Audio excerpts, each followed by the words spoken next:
Welcome to Steeltown Football, folks, your YouTube channel for all things Pittsburgh Steelers. I'm Bill, and this is Mike. I'm a journalist who wants to be a talking head because all I know to do is talk off notes. Mike here is the real expert. So he's going to be telling us everything that we need to know about the Steelers Vikings game in Dublin, Ireland, where football is king. Right, Mike? That football is king. And so is Guinness. Absolutely. Yes. And so is Guinness. Now, I was talking to a young man today at work who was talking about this game in Dublin. I had thought Pittsburgh had played there like 5 or 6 years ago, but he says no, that did not happen. So was there another professional and another NFL game in Dublin? Or is this the first game ever? I believe it's the first ever. Okay. I could be mistaken on that, but well, I'm sadly mistaken because Roger Goodell is sending teams all around the world, and evidently the Vikings are going to London to play next week to avoid the jet lag. That's crazy. Yeah. I mean, I know the Steelers, obviously the Rooney family has a lot of ties to Ireland. Yeah, well, one of the Rooneys was the ambassador to Ireland. Yeah, Dan Rooney. Yep. Yeah. Yep. So Roger Goodell has this theory that the world is going to embrace the NFL like they do soccer, which ain't going to happen. It's not. That's my opinion. So, all right. I mean, an awful lot of Steeler fans there, though. I mean, there were people, they were showing they had garb on, Vikings and Steelers, they were into it, But, all right, so we're going to start off here with 5 good minutes of offense. We're going to start off with our favorite player, Aaron Rodgers. And I got notes. I'm not going to read this from memory here. Aaron threw for 200 yards. That's a pretty good day. The best part about it, he had 3 rushes for 8 yards. And he was only sacked twice. How many, like I said, I didn't see the game. How many times was he pressured? Did it look like he was being pressured a lot? I think he was protected better than he was before. But I mean, the first play from scrimmage was a sack. The first play. Got sacked for, very first snap. Got sacked, dude unblocked, sacked him for a 10-yard loss. But I mean, I think the pass protection was better. But I mean, the running game was so effective, and he doesn't hold on to the ball for that long at all. Yeah, he's getting rid of the ball. That's a knock on a lot of quarterbacks. Like, they hold the ball too long. And that does cause sacks. But I mean, if he's only sacked twice, that's not out of the norm. I think Tom Brady had games where he was sacked twice. Right, exactly. I mean, Aaron Rodgers is getting rid of the football like the fastest in the league. Oh yeah, like 2.5 seconds. I thought. I mean, his snap to throw is less than 2.5 seconds. Yeah. So he's literally. Yeah, well, that's good because as a pocket passer, that's what you're supposed to do. Like a lot of guys who run, they're like, if they don't get their first or second progression, their mind and mentally goes, I got to run. So they're holding the ball for a long time, which is not good. And he's just slinging it. He's just getting rid of it, and it's a little dink and doink, or dink and dunk, whatever you call it. Hey, whatever it takes. Even if it's a 5-yard pass, they get you down the field 5 yards. Absolutely. And then when you look at look at like those short passes, like yesterday to DK Metcalf, I mean, DK Metcalf caught like a short slant across the middle, 8-10 yards maybe, and he turned on the juice and turned it into an 80-yard touchdown. So you get the ball. It was a great play. Yeah, the yak which he had is what gets quarterbacks all these stats. So. Yep. All right, well, let's talk about the rushing game here. Tell us about Kenneth Gainwell. I mean, he's not even our starting running back. I Oh mean, yeah. Jalen Warren is our starting tailback who was rolled inactive a few hours before the game with a knee injury. So, Kenneth Gainwell is a guy that we signed during the offseason. He look great, man. I mean, We got 99 yards. yeah, So on average, just I think about 5 yards a carry. Because I yeah. think he had like 19 rushes and 2 touchdowns. I think he also had like 35 receiving yards. So he was a beast, and Oh, he had 35 I mean receiving it's yards. yeah. Man, He had like 130 total 130 like yards. all-purpose yards, something like that. Wow. Yeah, he looked really, really good. But our offensive line and some of the holes that he had, I mean, man, Yeah. I mean, I might have been able to sneak through there on a few of those, but our offensive line definitely opened up some opportunities for him, and he Well, took full advantage of it. well, that's good. That's good to hear And you talk that's about your offensive line is starting to show up. You know, first time in because 4 weeks. yeah, because before this, their average rushing game was like 61 or 2 yards. But if you can establish a running game where you can average 100 yards, then the other team has to pay attention to that. You know, Right. and they can't And put as so much pressure on a quarterback. What do you say it again? I was just going to say, in some other things, I guess they tried offensively. They used a little bit more of a jumbo package in Okay. the game. So they brought in like a sixth offensive lineman who Yeah. actually got more snaps than our tight ends. Really? So we brought in the beef up front, and Uh-huh. and so that probably contributed. But yeah, Yeah. he's like a reserve guard or tackle, I think, for us, and Okay. so he moved. Now the Vikings were a little banged up, I understand, on the defensive front, but still, it's good that we got back to some smash mouth Steelers football. We ran the football, and Yeah. look how it set up the other opportunities. Yeah. With the play All right. action and some of those little dinks and doinks. So finally, All good to right. see. All right. Well, let's move on to the defensive side of the ball here. Carson Wentz threw for 350 yards. That's not good. 2 interceptions. Were they bad interceptions, or were they like some guy had the ball in his hands and it hit his fingers and the guy caught it? I mean, the first one I think was just a really good, a really really good defensive play. Just Okay. Deshaun Elliott, our safety, grabbed that one. Yeah. But I mean, Wentz was under. I mean, he had to have been hurting. He probably woke up this morning, this Yeah. morning, hurting because he was under duress most of the He was game. sacked, he was So sacked 6 times. 6 times. Sacked six Um, times. I don't so know, the pressure on him. uh, he Is was that sacked 6 times. At 14 quarterback hits. He was hit at least really? 14 times. No, that's And again, good. the first pick he got drilled. On the first pick, he got drilled, and the second one was a deflection. TJ Watt got Okay. up and kind of deflected it, and he Okay. made a great, great play. But there were three defenders right there in his face. He should have Okay. just eaten it and taken a sack, but he was, just Yeah. under duress the entire game. Yeah. How in the world do you throw for 350 yards if you're under duress the whole game? Yeah, he threw 40 times or 38 times. Oh, did he?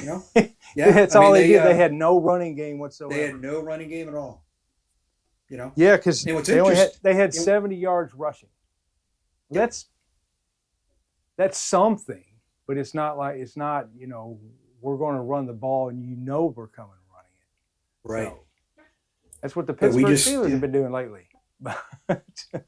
I mean, it's good to see. I mean, we're still Yeah. we're still giving up a lot of yards. I mean, they outgained us again. They had 372 total yards compared to our 313.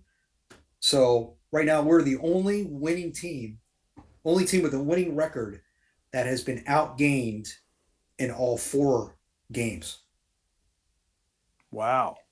So now I know the final score dictates everything, but I thought it was an interesting stat I read that we still got outgained, but we're finding ways to win. So what happens is your defense is what they say, bending but not breaking.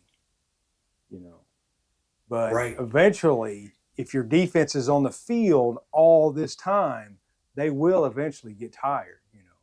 As the season goes on, you're in week 10, you're like, oh, we're tired. I mean, absolutely. I mean, we've been fortunate to, make, the two turnovers were huge for us. One of them led to the TJ Watt interception, that led to a touchdown. Our Okay. defense came up. They made big plays when they had to, Yeah. and we did stop the run. I mean, that's the best we've looked against the run all season. But I mean, Yeah.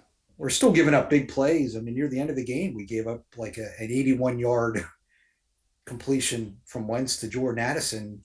Yeah. And there wasn't anyone within 20 yards of them, just a broken Missed their pass assignment. coverage. Yeah. I mean, so Well, we're still making mistakes like that.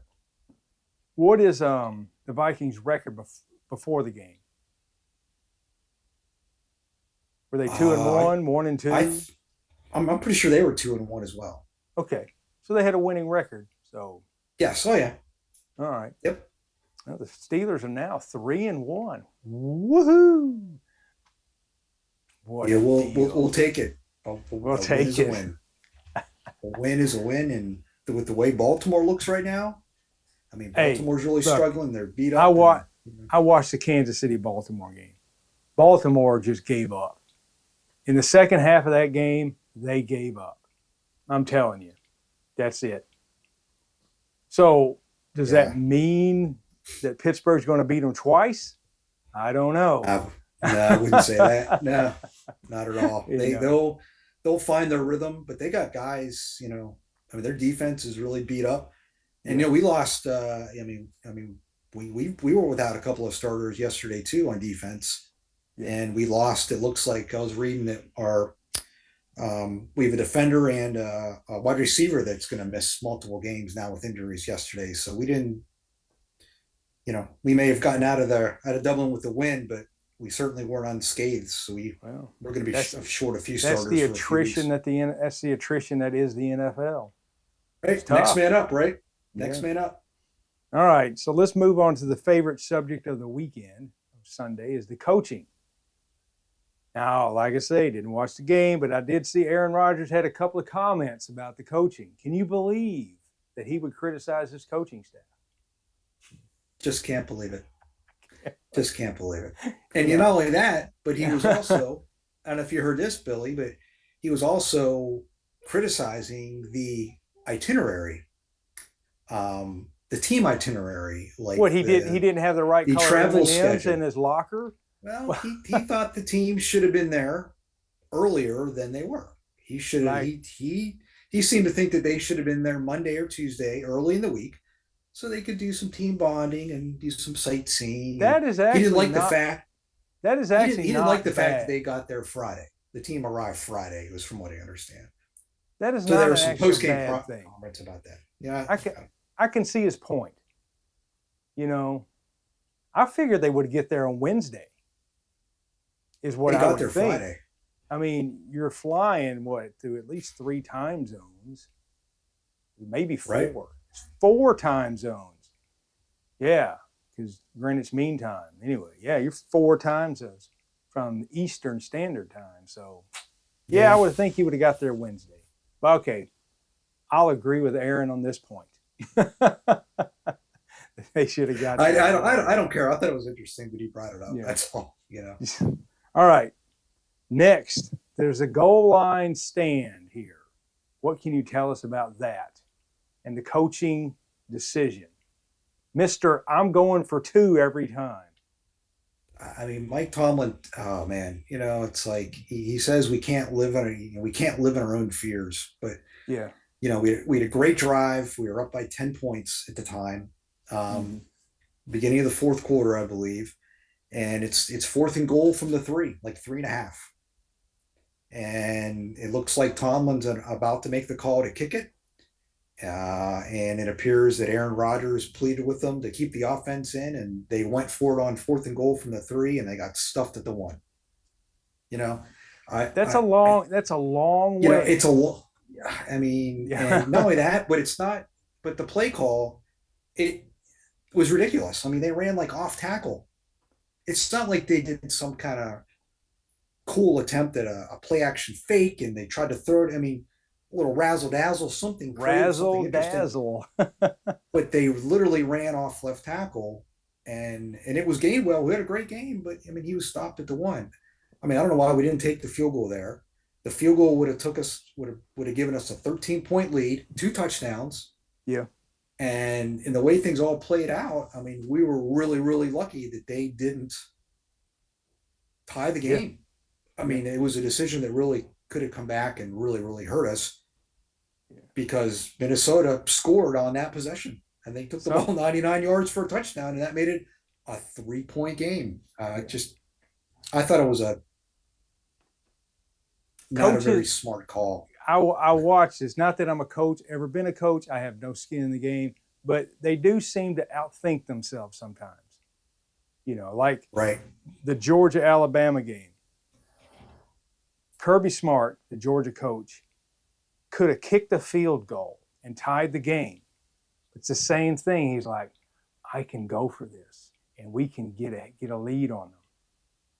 Didn't work out. Why they outthink themselves, I don't know. Right. Sometimes it's better to play what the rate card says. Rate card says you kick a field goal here. Sometimes it's better to do right. That, you know? If it was inside the 1 yard line, you know. Well, that's different. Okay, I can see. You know what? Yeah, you're like here to the goal line. Right. Yeah. But 3.5 yards, you know, I mean, every yard in the NFL is those are tough yards, especially when the other team is in a goal line defense. Yeah. So I would have taken the 3 points there and just called it a day. But well, anyway, it didn't like that call.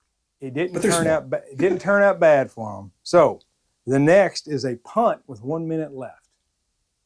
This is what Aaron was upset about. Why do you punting here? Oh man, you know. Well, not with that, but he punted and it went through the back of the end zone. So. It did. So it came out. What is it? Come out to the 25 now? It comes out to the 25, I believe. Yeah. Okay. So it's not like we pinned him inside the 5. No. Yeah. He kicked it through the back of the end zone. So 4th and 1, we were at the Vikings 40-yard line, I believe. Okay. So you're on the other side of the 50. Yep. 1:08 left. And we decided to take a delay of game penalty, back us up 5 yards, and then punt instead of going for it. And Rodgers was he was a little upset, you know. So we were very conservative there, and it's like. So by punting, you literally only set them back from where you were 20 yards. Yeah. Exactly. Yeah. And you know. Happens all the time. I don't think they had. I think they still had 1 timeout left, actually. Come to think of it, but still, it's like, you know. Again, if it's 4th and a yard, less than a yard, you know, if you can't get that yard at the end of the game, where we've already rushed as a team for over 100 yards, then you probably don't deserve to win. Yeah. That's when you put the nail in the coffin. Yeah. And if you don't get it, then you don't deserve to win. Because that first down would have ended the game.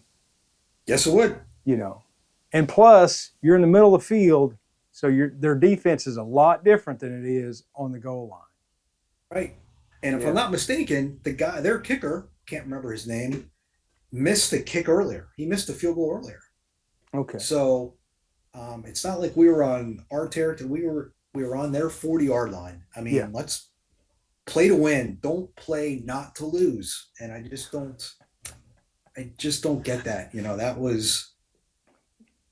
Well, Aaron was upset about it. So Aaron was upset about 2 things: the itinerary, which I'll agree with, and he wanted to go for it. But see, that he also wants to go for it every time. Have you noticed his motive?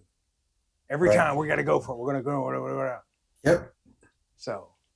I mean, I get. You got to play to win. I get that, but you know, you also got to be smart. Especially when you look at the history of our defense, and you know, I mean, we tend to fall apart a lot in the 4th quarter, and we make things. I mean, this game should not have been that close, Billy.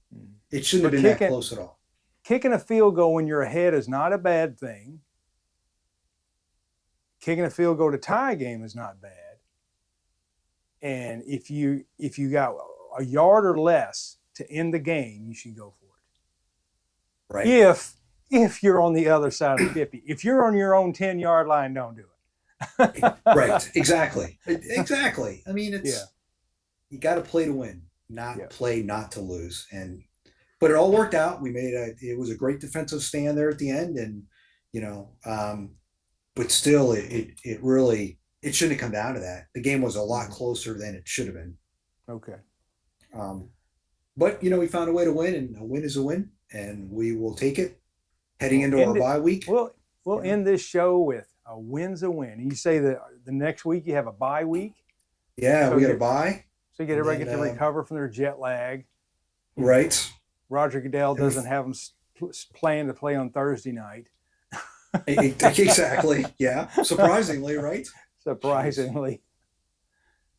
And then yeah, we got Cleveland. Cleveland comes to Pittsburgh, I think, on the 12th. Okay. So You get a bye week, then you get a home but, game. then And we got a you home do game. got an easy schedule to start the season.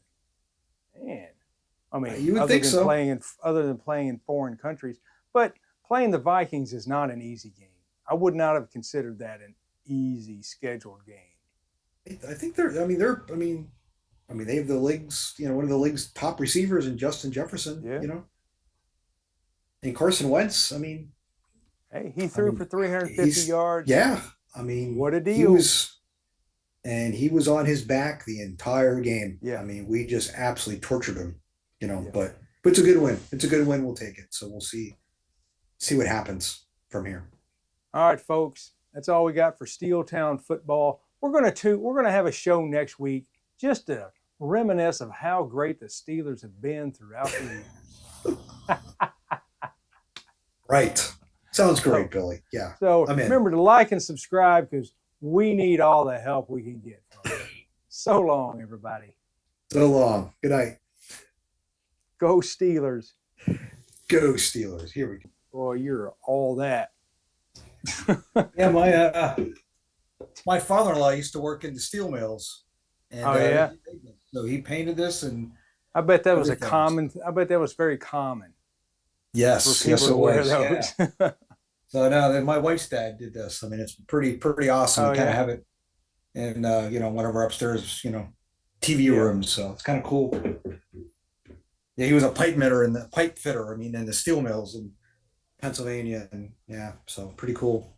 This has been a production of Steeltown Football. Tune in each week for the best Steelers commentary in the world.